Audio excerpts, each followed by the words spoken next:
Horror कहानियां थी। बुरा साया पार्ट 1। रात के लगभग 3 बजे थे। एक बेहद डरावनी दिखने वाली लड़की अमन के कमरे में जोर जोर से चीख रही थी। वो अपने लंबे नुकीले नाखूनों को अमन के शरीर में चुभाकर उसका खून पी रही थी। अमन बुरी तरह से दर्द से तड़प रहा था। उस लड़की का चेहरा इतना खौफनाक था कि कुछ ही देर में दर्द और डर की वजह से अमन बेहोश हो गया। तभी अचानक अमन की आंख खुली और अमन चिल्ला पड़ा, बचाओ बचाओ, वो लड़की मुझे मार देगी, वो मेरा सारा खून पी जाएगी, बचाओ। ये सुनते ही अमन की माँ सुशीला जी दौड़ कर आती हैं। अमन, क्या हुआ बेटा? तुमने वो बुरा सपना फिर से देखा क्या? ठीक हो ना तुम? माँ वो लड़की अभी भी यहीं पर थी, ठीक मेरे पास, और उसने मेरे शरीर में, देखिए ना, मेरा सारा खून। बेटा तुम बिल्कुल ठीक हो। पता नहीं तुम्हें सपने ऐसे क्यों बार बार आते हैं। मैं पंडित जी से बात करती हूँ। मम्मी देखो, बाहर की एक यूनिवर्सिटी में मेरा एडमिशन हो गया है। उन्होंने मेरी एप्लीकेशन एक्सेप्ट कर ली है। लेकिन बेटा अचानक इस तरह, तुम तो कह रहे थे कि इस वक्त वहां पर सारे एडमिशन क्लोज हो चुके हैं। हाँ माँ, सरप्राइज तो मैं भी हूँ, लेकिन देखिए ना, हो सकता है कि कोई सीट खाली रह गई हो और शायद इसीलिए उन लोगों ने मुझे बुला लिया हो।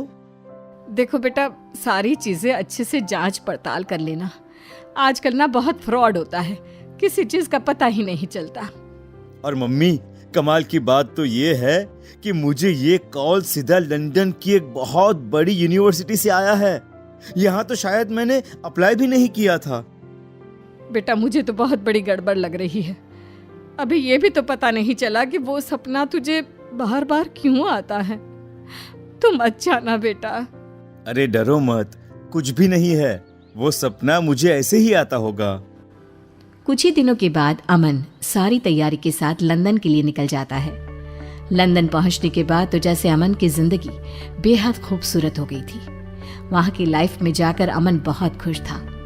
जैसे ही वो अपने हॉस्टल के कमरे में पहुंचा, उसने अपने आप से कहा, हाँ, मम्मी पापा की फोटो यहाँ टेबल पर लगा देता हूँ, और ये मम्मी के हाथ के बने लड्डू, इनका तो क्या कहना।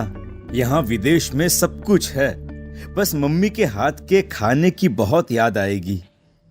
रात हो गई थी और अमन अपने बिस्तर पर जाकर सो गया। आधी रात के बाद अमन को किसी के गाना गाने की आवाज सुनाई दी। अमन नींद से जाग गया। अमन ने अपने बिस्तर पर वापस जाकर सोने की बहुत कोशिश की, लेकिन उसे नींद नहीं आई। अरे, इतनी रात को ये गाना कौन गा रहा है? यार, कितनी प्यारी आवाज है। लगता है कोई लड़की गाने की प्रैक्टिस कर रही है। लेकिन इतनी रात में कौन गाना गाता है? हो सकता है पास वाली गर्ल्स हॉस्टल की कोई लड़की होगी। एक बार जाकर देखता हूँ, आखिर ये लड़की है कौन?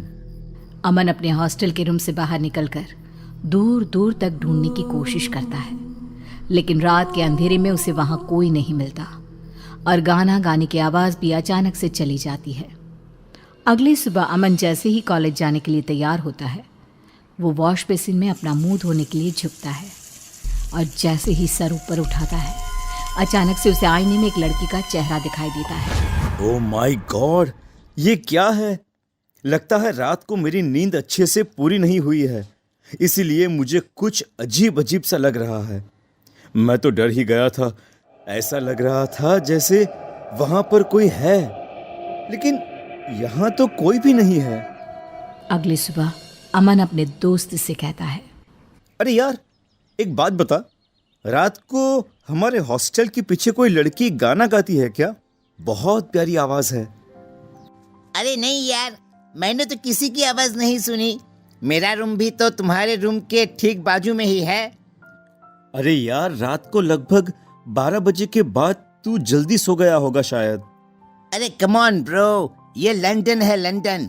यहाँ पर कौन जल्दी सोता है? और मैं तो वैसे भी रात को 2 बजे सोने वाले लोगों में से हूँ, पर मुझे तो किसी की आवाज सुनाई नहीं दी। जरूर तूने अपने कानों में ईयरफोन लगा के रखे होंगे।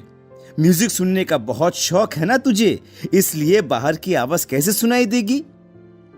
हाँ यार, वो बात तो है। एक्चुअली म्यूजिक तो सुन रहा था मैं। ए अमन, क्या बात है यार, किसी से प्यार व्यार हो गया है क्या तुझे? हाँ? अरे नहीं नहीं, बस एक लड़की की आवाज रोज रात को सुनाई देती है। भाई बच के रहना, मैंने सुना है यहाँ कैंपस में ना चुड़ैल घूमती है। अरे कोई बात नहीं यार, अगर चुड़ैल है तो चुड़ैल सही, उससे मिलूंगा मैं, और वो भी रात को। अमन जैसे ही अपने कमरे में जाकर सोता है, एक लड़की उसके सिर के पास आकर बैठ जाती है और धीरे धीरे उसके बालों को सहलाती है। अमन घबराकर जाग जाता है।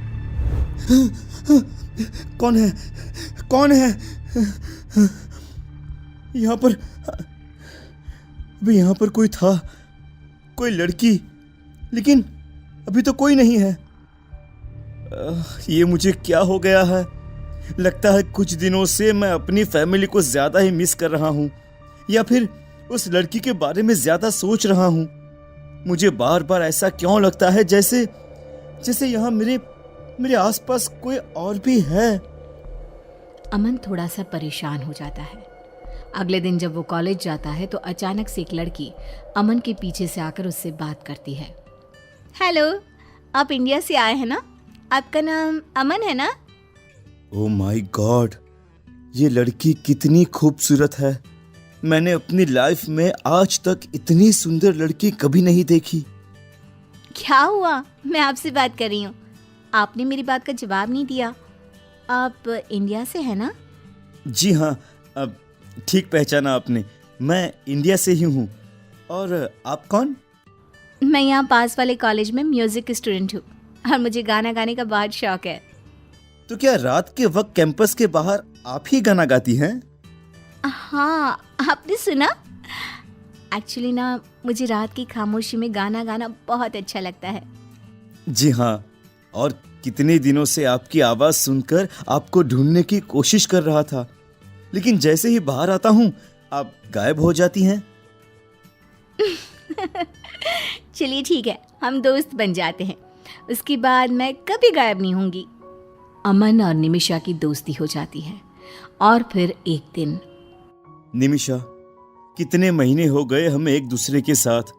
मैं तुम्हें कहना चाहता था कि तुम मुझे बहुत अच्छी लगती हो। I love you Nimisha.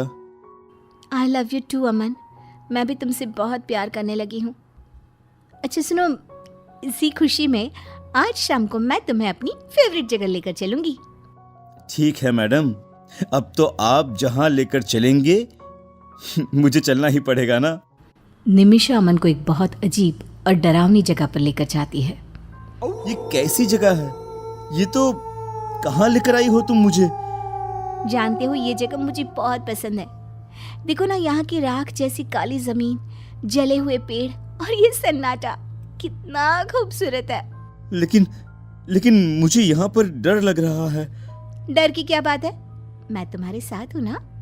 अच्छा सुनो, तुम्हें मेरा गाना पसंद है ना? मैं तुम्हें वो गाना सुनाती हूँ। निमिषा अचानक से अपना चेहरा दूसरी तरफ करके गाना गाना शुरू कर देती है। वाह, कितना अच्छा गाती हो यार तुम। I love your voice.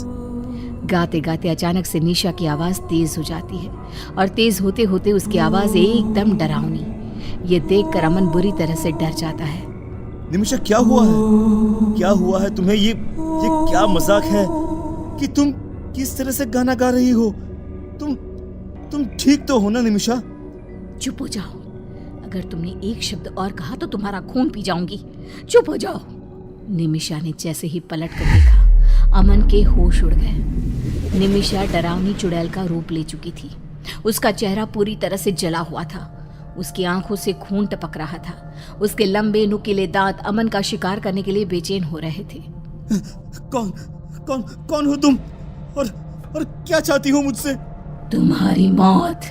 तुम तो वही हो जिसे मैंने हॉस्टल के आईने में देखा था। तुम्हारे चेहरे को मैं पहले भी अपने सपने में देख चुका हूँ। इसमें कौन सी बड़ी बात है? तुम तो मेरा शिकार कब से ही बन गए थे मिस्टर अमन। और अब तुम्हें मुझसे कोई नहीं बचा सकता। छोड़ दो मुझे। क्यों मारना चाहती हो तुम मुझे? मैंने तुम्हारा क्या बिगाड़ा है? मुझे तुम जैसे यंग लड़कों का खून पीने में बहुत मजा आता है। तुम्हारा खून पीकर मेरी ताकत बढ़ जाएगी और मैं तुम्हें छोड़ूंगी नहीं। वो लड़की निमिषा अमन को मार देती है। अगले दिन शाम के वक्त इंडिया में अमन के घर एक फोन आता है। हेलो, कौन बोल रहा है? सुशीला जी, हमें आपको ये बताते हुए बहुत दुख हो रहा है कि आपका बेटा अमन अब इस दुनिया में नहीं रहा। कल रात को उसने हॉस्टल में सुसाइड कर लिया। आप क्या कह रहे हैं? मेरा बेटा तो मेरे घर पर है। कल ही तो लंदन से लौट कर आया है। ऐसे उल्टी सीधी बातें क्यों कर रहे हैं आप पागल लोग? इतना कहकर सुशीला जी फोन डिस्कनेक्ट कर देती है। सच क्या था? क्या जो घर पर था वो सच में अमन था या कोई और? क्या अमन मर चुका था? जानने के लिए देखिए इस कहानी का अगला भाग।